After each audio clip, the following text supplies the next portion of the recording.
All right, today we're diving into something called the SAVE Act. This is a proposed law that sits right at the center of a huge national debate, and it really touches on some of the biggest questions we have about how we run our elections. And really, it all boils down to this one central question. How do you balance the critical need for security and trust in the system with a fundamental principle that every eligible citizen should be able to vote easily and equally? The SAVE Act really puts this tension right under the microscope. So let's get into it. First things first, what exactly is the SAVE Act? What does it propose, and why is it such a hot topic right now? Okay, so the full name is a bit of a mouthful, the Safeguard American Voter Eligibility Act. Everyone just calls it the SAVE Act. And its core idea is actually pretty simple. It wants to create a new federal standard that says if you're going to register to vote in a federal election, you have to provide some kind of official document proving you're a U.S. citizen. Now let's look at this from the perspective of the people who support this bill. For them, this is all about reinforcing the basic structures of the voting process itself. When you get right down to it, for supporters, this is all about one thing: strengthening election integrity. They see this act as a really necessary, common-sense step to make our voting system more secure and fair.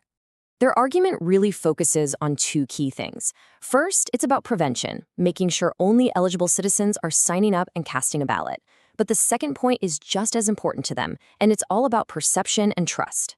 The idea is that by having a clear, uniform standard, you'll boost the public's confidence in the whole system and the final results.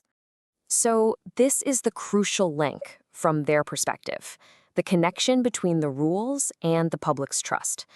They believe having these visible, verifiable standards isn't just a technical detail. No, they see it as absolutely essential for people to believe that the election results are legitimate and accurate.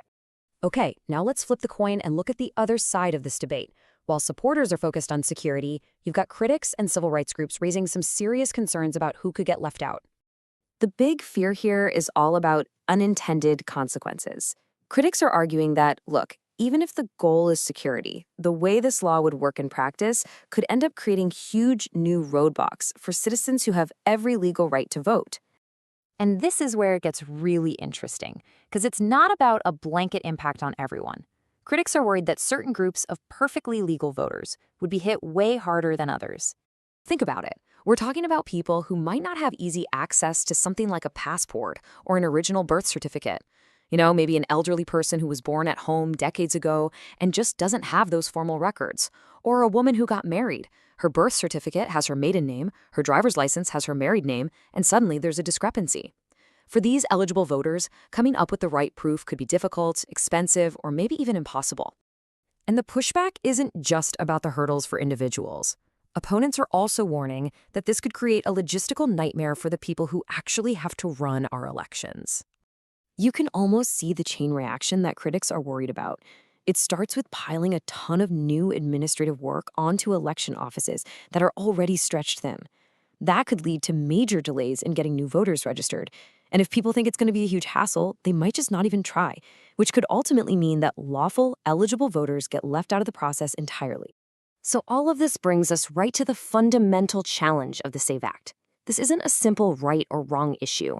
It really forces us to confront two very important democratic values that seem to be pulling in opposite directions. At the end of the day, this whole debate is a tug-of-war between two valid goals.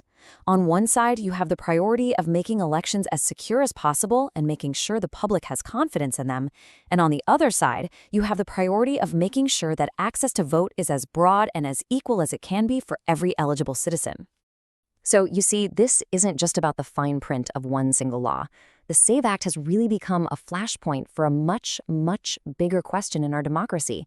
How do we, as a society, balance these two essential ideas when they seem to be in conflict with each other?